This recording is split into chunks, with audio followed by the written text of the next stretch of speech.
Hello everyone, আপনাদেরকে জিরান্ড এবং participle চিনতে কষ্ট পেতে হয়, অথবা ফাইনাইট কিংবা নন ফাইনাইট ভার্ব এটা চিনতে কি আপনাদের বেগ পেতে হচ্ছে? এছাড়াও আপনাদের ভার্ব নিয়ে হয়তোবা মনের মধ্যে হাজারো প্রশ্ন রয়েছে। তো যদি এরকমটি হয়ে থাকে তাহলে আজকের ভিডিওটি আপনাদের জন্যই। দেরি না করে আমরা শুরু করে দিই। জাস্ট টু রিক্যাপ, আমরা আগের যে ডায়াগ্রাম দিয়ে ভার্বের ক্লাসিফিকেশন বুঝেছিলাম সেটা আরেকবার একটু চোখ বুলিয়ে নিই। ভার্বকে প্রধানত দুই ভাগে ভাগ করা যায়, একটি হচ্ছে ফাইনাইট আর একটি নন ফাইনাইট। ফাইনাইটকে আবার দুই ভাগে ভাগ করা যায়, একটি হচ্ছে মেইন ভার্ব বা প্রিন্সিপাল ভার্ব আর আরেকটি হচ্ছে অক্সিলিয়ারি ভার্ব। প্রিন্সিপাল ভার্বকে আবার দুই ভাগে ভাগ করা যায়, ট্রানজিটিভ এবং ইনট্রানজিটিভ। এবং অক্সিলিয়ারিকে প্রিন্সিপাল অক্সিলিয়ারি, এটাকে আবার প্রাইমারি অক্সিলিয়ারিও বলা হয়, মডেলস এবং সেমি মডেলস, এই তিন ভাগে ভাগ করা হয়। আর এদিকে নন ফাইনাইটকে তিনটি ভাগে ভাগ করা হয়, একটি হচ্ছে ইনফিনিটিভ, একটি জিরান্ড এবং আরেকটি পার্টিসিপল। প্রথমেই আসি ফাইনাইট এবং নন ফাইনাইটের মধ্যে ডিফারেন্সটা কোন জায়গায়। আমি একটা বাক্যের কয়েকটা ফর্ম দেখিয়ে বুঝিয়ে দেব দুইটা ভার্বের মধ্যে পার্থক্যটা কোথায়। ফাইনাইট ভার্বে আমরা খেয়াল করি যে এই ভার্বটি কোনো একটি সেন্টেন্সের যে সাবজেক্ট থাকবে তার পার্সন এবং নাম্বার দ্বারা প্রভাবিত হবে, অথবা সেন্টেন্সের যে টেন্স থাকবে সেই টেন্স দ্বারাও প্রভাবিত হবে। তার মানে তার ফর্ম চেঞ্জ হবে। কিন্তু এখানে একটা এক্সাম্পল দেখি, Bithi loves to read novels. এখানে সাবজেক্ট হচ্ছে Bithi, loves to read novels. তো আবার যদি আমরা নন ফাইনাইটের ডেফিনেশন দেখি যে এইটা আমাদের সাবজেক্টের যে পার্সন, নাম্বার অথবা সেন্টেন্সের যে টেন্স, এটা দ্বারা কিন্তু কোনোভাবে প্রভাবিত হচ্ছে না। তো এই সেন্টেন্সে আমরা দেখতে পাচ্ছি দুইটাই প্রেজেন্ট আছে, লাভস এবং এখানে হচ্ছে টু রিড। খেয়াল করে দেখবেন পরের সেন্টেন্সগুলিতে Bithi loved to read novels, এটা কিন্তু পাস্ট টেন্স। এবং তৃতীয়টি I love to read novels, এবং তারপরেরটি they love to read novels. চারটা একই রকমই সেন্টেন্স, খালি সাবজেক্টগুলো চেঞ্জ করা অথবা টেন্সটা চেঞ্জ করা। তো দেখতেই পাচ্ছেন এই লাভ ভার্বটির ফর্ম চেঞ্জ হচ্ছে, কিন্তু টু রিড প্রত্যেকটি ক্ষেত্রে কিন্তু একই রকম রয়েছে। তো আমরা বুঝতেই পারছি এখানে লাভটা হচ্ছে ফাইনাইট ভার্ব এবং টু রিড এটা হচ্ছে একটি নন ফাইনাইট ভার্ব। এরপরে আমরা আসি ট্রানজিটিভ এবং ইনট্রানজিটিভ ভার্বে। ট্রানজিটিভকে বাংলায় বলে সকর্মক্রিয়া। যাদের একটি অবজেক্ট থাকে তাদেরকে আমরা বলি ট্রানজিটিভ ভার্ব, কারণ অবজেক্ট ছাড়া কিন্তু তারা সেন্টেন্সটা কমপ্লিট করতে পারবে না। এখন আসি আমরা অবজেক্ট কী জিনিস। এখানে একটা ছোট্ট টিপস দিয়ে রাখি যে সহজে কিভাবে অবজেক্ট চেনা যায়, একটা সেন্টেন্সে অবজেক্ট আছে কি নেই সেটা কিন্তু আমরা সহজে বুঝতে পারি। কিভাবে সেটা? তো প্রথমে একটি সেন্টেন্সের যে ভার্ব থাকবে তাকে আপনি দুইটা প্রশ্ন করবেন, একটা হচ্ছে কি দিয়ে এবং আরেকটি হচ্ছে কাকে দিয়ে। যদি এই কি দিয়ে এবং কাকে দিয়ে প্রশ্ন করে আপনি কোনো উত্তর পান তাহলে বুঝবেন সেখানে অবজেক্ট রয়েছে, আর যদি কোনো উত্তর না পান তাহলে সেখানে কোনো অবজেক্ট নেই। সিম্পল।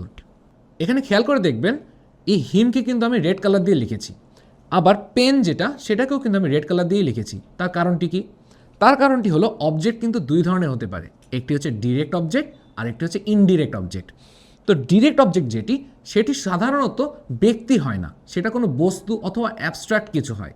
আর যেটি ইনডিরেক্ট অবজেক্ট সেটি হয়ে থাকে একটি ব্যক্তি। তো এখানে হিম যেহেতু একটি ব্যক্তি তাই হিমকে আমি বলতে পারি ইনডিরেক্ট অবজেক্ট, আর পেন যেহেতু একটা বস্তুবাচক জিনিস তার মানে আমি পেনকে বলতে পারি একটি ডিরেক্ট অবজেক্ট। তো হয়ে গেল আমাদের ট্রানজিটিভ ভার্ব। এবার চলে যাই আমরা ইনট্রানজিটিভ ভার্বে। Intransitive verb lacks a direct or indirect object.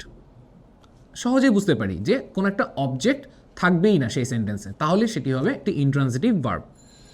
Example দেখি, হার কার ডাইড সাডেনলি লাস্ট উইক। হার কার ডাইড সাডেনলি লাস্ট উইক মানে কি?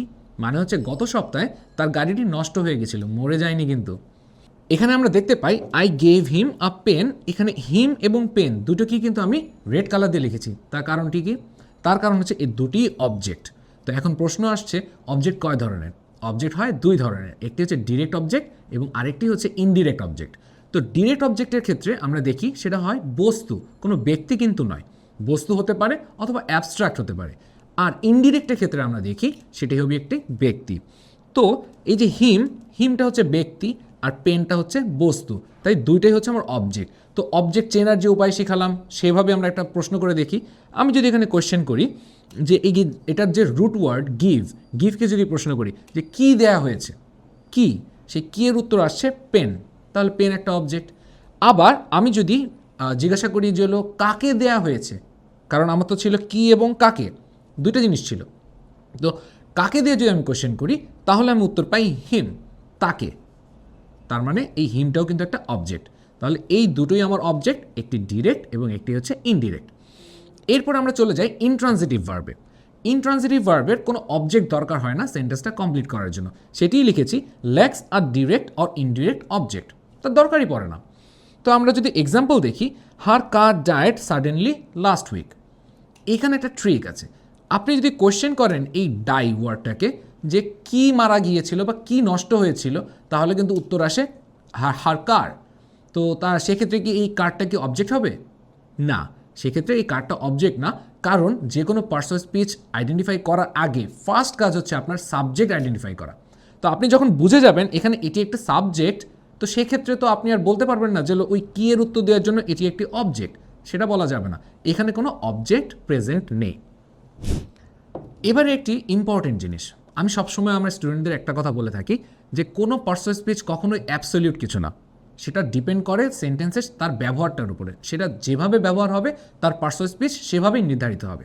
তো আমরা যেমন একভাবে বলে দিই যে এটি ট্রানজিটিভ ভার্ব অথবা বলে দিই এটি ইনট্রানজিটিভ ভার্ব, সেটা তো আসলে বলা সম্ভব না। সেটা ডিপেন্ড করবে সেন্টেন্সে কীভাবে ব্যবহার হচ্ছে তার উপরে।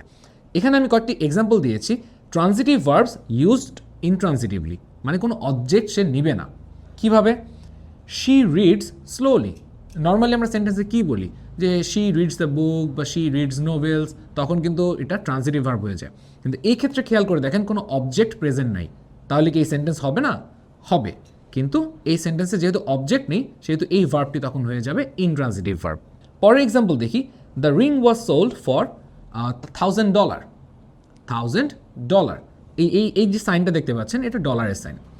তো আংটিটির দাম ছিল হচ্ছে $1,000।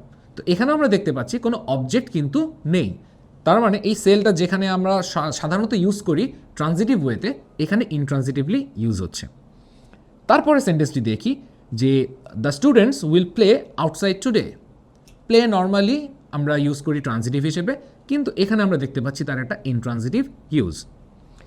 পরবর্তীতে আমি কিছু এক্সাম্পল দিয়েছি ইনট্রানজিটিভ ভার্বের ট্রানজিটিভ ইউজ। এক্সাম্পলে চলে যাই, I return the book to the library. Normally return কীভাবে ইউজ হয়? আমরা বলি না আই রিটার্নড হোম, তো তখন কি রিটার্ন কিন্তু অ্যাকচুয়ালি একটা ইনট্রানজিটিভভাবে ইউজ করা হয় সেন্টেন্সে। কিন্তু আমাদের এখানে দেখতে পাচ্ছি যে রিটার্নের পরে দ্য বুক একটা অবজেক্ট কিন্তু আছে, তাহলে এখানে সেটার ইউজটা হচ্ছে ট্রানজিটিভ ইউজ। পরেরটি দেখি, I grow lemon in my garden. আমি আমার বাগানে লেবু চাষ করি বা লেবু ফলাই। তো এক্ষেত্রে আমরা দেখতে পাচ্ছি যে গ্রো এর পরে কিন্তু একটা অবজেক্ট আছে, সেটা হচ্ছে লেমন, তাহলে এটাও কিন্তু একটা ট্রানজিটিভ ইউজ। তারপরেরটা দেখি, they lived their lives alone. তারা একাকী জীবন পার করেছিল। তো they lived their lives alone, এখানে এই যে লিভড, এই লিভ ওয়ার্ডটা বা লিভ ভার্বটা এটা কিন্তু সাধারণত ইনট্রানজিটিভ ওয়েতে ইউজ করা হয়, কিন্তু এই ক্ষেত্রে আপনাদেরকে আমি দেখালাম এটা কিভাবে ট্রানজিটিভ ওয়েতেও ইউজ করা যায়। তো এখানে এটি একটি ট্রানজিটিভ ভার্ব। তার মানে এখান থেকে বটম লাইনটা কি? বটম লাইনটা হচ্ছে যে কখনোই কোনো পার্সোনাল স্পিচকে চোখ বন্ধ করে বলে দেবেন না যে এই ওয়ার্ডটা এই পার্সোনাল স্পিচের। অবশ্যই সেন্টেন্সটা খেয়াল করবেন, সেখানে নোটিস করবেন তার ব্যবহারটা কিভাবে হচ্ছে। এরপরে আমরা চলে আসি অক্সিলিয়ারিতে। অক্সিলিয়ারিকে ওই যে তিনভাবে ভাগ করা যায়, একটি হচ্ছে প্রাইমারি, একটি মডেলস, আর একটি হচ্ছে সেমি মডেলস। তো অক্সিলিয়ারি যে এই প্রাইমারিটা আমাদের সবারই খুব পরিচিত। বি ভার্ব, হ্যাভ ভার্ব, আর হচ্ছে ডু ভার্ব। তো হ্যাভের জায়গায় হ্যাজ হ্যাভ হতে পারে, বি এর জায়গায় am, is, are, was, were, টেন্সের উপর ডিপেন্ড করে এবং পার্সনের উপর ডিপেন্ড করে এভাবে হতে পারে। অবশ্যই নাম্বারও কিন্তু ইম্পর্টেন্ট সেখানে। আর ডু এর তো ডু, ডাজ, ডিড, এটা তো আমরা জানি। এরপরে মডেলসের ক্ষেত্রে এটাও আমাদের অনেক পরিচিত।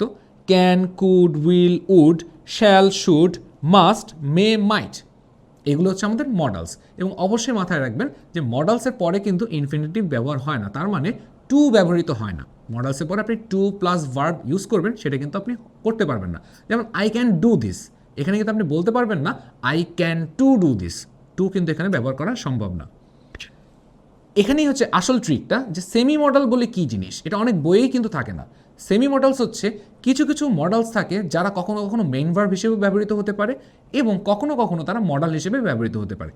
এরকম চারটি হচ্ছে dare, need, ought, use to. তো তবে বইয়ের বিভিন্ন রকমের বইয়ে বিভিন্ন রকম লেখা থাকে, তবে এই চারটিকে সবাই এক বাক্যে স্বীকার করেছে যে এরাই হচ্ছে সেমি মডেলস। এদের ক্ষেত্রে কোনো ধরনের কনফিউশন নেই। এরপরে আমরা চলে আসি ইনফিনিটিভে। নন ফাইনাইট ভার্বের যে তিনটা ক্লাসিফিকেশন দেখেছিলাম, ইনফিনিটিভ, জিরান্ড, পার্টিসিপল, তাই প্রথমটা হচ্ছে আমার ইনফিনিটিভ। ইনফিনিটিভ নিয়ে অনেকের কনফিউশন থাকে যে ইনফিনিটিভ কি আসলে নাউন হিসেবে ব্যবহৃত হয়, নাকি এটা অ্যাডজেক্টিভ হিসেবে ব্যবহৃত হয়, নাকি অ্যাডভার্ব হিসেবে ব্যবহৃত হয়। তো আসলে এটা তিনভাবেই কিন্তু ব্যবহার হতে পারে, এটাও ডিপেন্ড করবে আপনার সেন্টেন্সে আপনি কীভাবে ইউজ করছেন তার উপর। তো এখানে আমরা এক্সাম্পল দেখি যে নাউন হিসেবে কীভাবে ব্যবহার করা যেতে পারে। এখানে আমরা দেখি এটা কীভাবে নাউন হিসেবে ব্যবহার হতে পারে। To dream requires incredible courage. তো এখানে দেখতে পাচ্ছি টু ড্রিম এটা কিন্তু একটা সাবজেক্ট হিসেবে বসছে এবং এটি একটি নাউন। আবার পরের এক্সাম্পলটা যদি আমরা দেখি, he wanted to cry, he wanted to cry, এখানে আবার টু ক্রাইটা অবজেক্ট হিসেবে বসছে, দুই ক্ষেত্রেই কিন্তু সে নাউন। তো এইভাবে আমরা নাউন হিসেবে ইনফিনিটিভ ব্যবহার করতে পারি। আর এখানে আমরা দেখি যে অ্যাডজেক্টিভ হিসেবে তার ব্যবহারটা কীরকম। We build a house to live in, we build a house to live in. তো আমরা তো জানি অ্যাডজেক্টিভের কাজ কি, অ্যাডজেক্টিভের কাজ হচ্ছে নাউন কিংবা প্রোনাউনের দোষ গুণ অবস্থা মানে মডিফাই করা আর কি।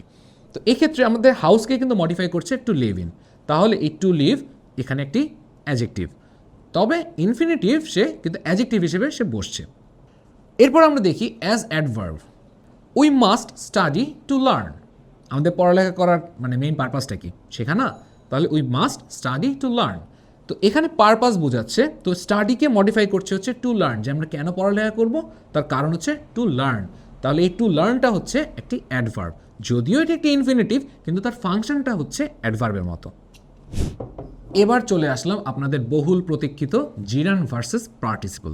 তো আমরা কিভাবে চিনব? তো ডক্টর নাবিল ভাইয়ের একটি ভিডিও দেখে আমি একটা ছোট্ট ট্রিক শিখেছিলাম, যেটা দিয়ে জিরান্ড এবং পার্টিসিপলকে সহজেই ডিস্টিংগুইশ করা যায়। সেটা কি? এক্সাম্পল যদি দেখি, I have a swimming pool in my backyard, I have a swimming pool in my backyard. তো এখানে তো কনফিউশনটা হচ্ছে সুইমিংটা জিরান্ড হবে না পার্টিসিপল হবে, এটা নিয়ে তো মেইন কনফিউশন, তাই না? তো এটাকে ইজিলি বের করা যায় কীভাবে? এই যে সুইমিং পুল, এটাকে আপনি পিক করে নিয়ে আসবেন, নিয়ে আসার পর পুলকে আগে নিয়ে যাবেন, সুইমিংকে পরে নিয়ে যাবেন। তারপরে কাজটা কি?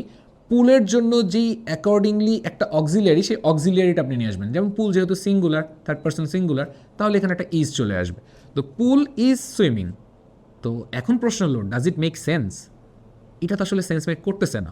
তো যদি সেন্স মেক না করে সেক্ষেত্রে এটি হয়ে যাবে একটি জিরান্ড। আর পরের এক্সাম্পল আমরা যদি দেখি, আ বার্কিং ডগ সেলডম বাইটস। আমরা বলি না যে যত গর্জে তত বর্ষে না, এটা কিন্তু একটা প্রবাদ। সেই প্রবাদের ইংলিশ ট্রান্সলেশন হচ্ছে আ বার্কিং ডগ সেলডম বাইটস। তো এখানেও আমরা এই বার্কিং ডগ, এটা নিয়ে তো কনফিউশন, এটাকে আমরা উঠিয়ে নিয়ে আসলাম, উঠিয়ে এনে ডগকে আগে নিয়ে গেলাম, বার্কিংকে পরে নিয়ে গেলাম, অ্যান্ড ডগের জন্য যে অক্সিলারি ইজ সেটা মাঝখানে বসিয়ে দিলাম। তো ডগ ইজ বার্কিং। এখন চিন্তা করেন, এটা কি সেন্স মেক করে? অবভিয়াসলি করে। তো যেহেতু এটা সেন্স মেক করছে, তাহলে আমরা এটা চোখ বন্ধ করে বলে দিতে পারি এটি একটি পার্টিসিপল। তাহলে আপনারা এই উপায়ে কিন্তু জিরান্ড এবং পার্টিসিপলের যে কনফিউশন সেটি দূর করতে পারেন। এবার আসি যে জিরান্ড আসলে কিভাবে কাজ করে। সে তো আসলে নাউন হিসেবে বসে একটা সেন্টেন্সে, তাই না? তো যদি আমরা এক্সাম্পল দিয়ে বুঝি যে biking is my favourite hobby, কোনো একটা কাজ করা মানে ওই কাজের যে নামটা, সেই নামটাই কিন্তু আসলে জিরান্ড। বাইকিং হতে পারে, সুইমিং হতে পারে, স্টাডিং হতে পারে, হাইকিং হতে পারে, ট্রেকিং হতে পারে, it can be anything, but ওটা একটা কাজের নাম হতে হবে। ওয়াকিং যেমন একটা, প্লেয়িং এরকম। তো biking is my favourite hobby, এখানে বাইকিংটা হচ্ছে আমাদের একটি জিরান্ড এবং সে সাবজেক্ট হিসেবে বসছে। পরেরটি দেখি, আই হেট স্টাডিং। দেখেন আপনাদের মনের কথা কিন্তু বলে দিয়েছি, আই হেট স্টাডিং। তো এক্ষেত্রে স্টাডিং কিন্তু একটা অবজেক্ট হিসেবে বসছে এবং দুই ক্ষেত্রেই এটি একটি নাউন। সুতরাং আমরা বলতে পারি বাইকিং এবং স্টাডিং এই দুটি হচ্ছে জিরান্ড। এরপরে আসি পার্টিসিপলে। পার্টিসিপল বাক্যে বসে অ্যাডজেক্টিভ হিসেবে, মানে তার ফাংশনটা হচ্ছে অ্যাডজেক্টিভ। তো আমরা কিভাবে বুঝতে পারি যে কোনটা প্রেজেন্ট পার্টিসিপল, কোনটা পাস্ট পার্টিসিপল আর কোনটা হচ্ছে পারফেক্ট পার্টিসিপল? এই তিনটাই আমরা এক্সাম্পল দিয়ে বুঝিয়েছি। তো প্রথমে আসি প্রেজেন্ট পার্টিসিপল নিয়ে। প্রেজেন্ট পার্টিসিপল আর কিছুই না, ভার্বের সাথে আইএনজি যুক্ত থাকবে, তাহলে ওটা প্রেজেন্ট পার্টিসিপল হবে। কিন্তু অবশ্যই মাথায় রাখতে হবে সেটা কিন্তু অ্যাডজেক্টিভ হিসেবে বসতে হবে। তো এখানে আমরা যদি একটা এক্সাম্পল দেখি, ওই যে আগের এক্সাম্পলটাই, a barking dog seldom bites, আমরা ওখানে দেখে এসেছি যে বার্কিংটা কেন একটা পার্টিসিপল হবে। তো আরেকটা জিনিস মাথায় রাখবেন যে আমরা কন্টিনিউয়াস টেন্স ইউজ করি না, প্রেজেন্ট বলেন, পাস্ট বলেন, ফিউচার বলেন, যে কোনো ধরনের কন্টিনিউয়াস টেন্সে আমরা কিন্তু ভার্বের সাথে আইএনজি যোগ করি। তো ওই সব ক্ষেত্রেও কিন্তু সেটি একটি প্রেজেন্ট পার্টিসিপল। খবরদার ওই জায়গায় কেউ কিন্তু বলবেন না ওইগুলো জিরান্ড বা অন্য কোনো পার্সোনাল স্পিচ, তা না, কিন্তু সেটি কিন্তু পার্টিসিপল। এরপর আসছে পাস্ট পার্টিসিপল। তো পাস্ট পার্টিসিপল হতে হলে তাকে কি হতে হবে? তাকে ওই যে আপনারা V1, V2, V3 শিখেছিলেন না, ওই যে কনজুগেশন অফ ভার্বস, ওখানে হচ্ছে যেমন স্পিক, স্পোক, স্পোকেন, আমরা এভাবে মুখস্থ করতাম। সেইখানে যে V3 ছিল পাস্ট পার্টিসিপলে, সেই V3টা আপনার থাকতে হবে। এবং মানে আরেকটি কন্ডিশন হচ্ছে তাকে অ্যাডজেক্টিভ হিসেবে বসতে হবে। এক্সাম্পল দেখি, he found some rotten eggs. He found some rotten eggs. Rotten মানে কি? পচে যাওয়া, মানে পচা। এটা কিন্তু একটা বিশেষণ। তো এই এগকে মডিফাই করছে রটেন। তো আমরা বলতে পারি যেহেতু এটা একটা V3 ফর্ম এবং এটা একটা অ্যাডজেক্টিভ, তাহলে আমরা বলতে পারি এটি একটি পাস্ট পার্টিসিপল। আবার এখানে দেখি, I have a coloured calendar on my desk. তো এখানে দেখি যে কালার্ড, এই কালারটা কিন্তু ক্যালেন্ডারকে মডিফাই করছে, তাই না? তাহলে এই কালারটা কিন্তু একটি অ্যাডজেক্টিভ, এবং যেহেতু এই কালারটা ভার্বের V3 ফর্ম, মানে মেইন ওয়ার্ড যেটা ছিল কালার, সেই কালারের V3 ফর্মটা হচ্ছে কালার্ড, তাহলে সেই কালারটা এখানে একটি পাস্ট পার্টিসিপল। আর পারফেক্ট পার্টিসিপল, এটা অনেকেই মনে রাখে না বা হচ্ছে মুখস্থ করলেও ভুলে যায়। এটা আর কিছুই না, এটা খুবই সিম্পল জিনিস। এখানে জাস্ট একটা হ্যাভিং থাকবে, হ্যাভিং থাকবে, আর তার সাথে একটা পাস্ট পার্টিসিপল বা V3 ফর্ম থাকবে, তাহলে আপনি বলতে পারবেন এটি একটি পারফেক্ট পার্টিসিপল। এক্সাম্পলে চলে যাই, having finished his homework Rafi went outside. Having finished his homework Rafi went outside. তো এখানে হ্যাভিং আছে এবং ফিনিশের যেই V3 ফর্ম ফিনিশড সেটিও আছে, তাহলে এই দুটো মিলে তৈরি করছে আমার পারফেক্ট পার্টিসিপল। আর পরেরটিতে দেখি, having delivered the message he left immediately. Having delivered the message he left immediately. এক্ষেত্রেও দেখেন যে হ্যাভিং আর ডেলিভার্ড, হ্যাভিংয়ের পরে একটা ভার্বের V3 ফর্ম আছে, তাহলে আমরা বলতে পারি এটিও একটি পারফেক্ট পার্টিসিপলের এক্সাম্পল। তো এই দুটো আসলে কোন ক্ষেত্রে ব্যবহার হয়? এই দুটো ব্যবহার হয় যখন দুটি কাজ হয়েছে এবং তার মধ্যে টাইমের গ্যাপটা খুব কম, মানে একটা কাজ শেষ হওয়ার সাথে সাথে সে আরেকটা কাজ করছে, ওই সব ক্ষেত্রে আমরা পারফেক্ট পার্টিসিপল ব্যবহার করে থাকি। তো আশা করি আজকের এই ভিডিওটি দেখার পরে আপনাদের ভার্ব নিয়ে আর কোনো রকমের প্রশ্ন থাকবে না। তো এরপরেও যদি আপনাদের কোনো ধরনের কোশ্চেন থেকে থাকে তাহলে আপনারা অবশ্যই কমেন্ট করে জানাবেন, আমি চেষ্টা করব সেসব কমেন্টে আপনাদের প্রশ্নগুলোর উত্তর দেওয়ার। লাইক কমেন্ট করে সাথে থাকবেন এবং বন্ধুদের সাথে শেয়ার করবেন। ধন্যবাদ সবাইকে।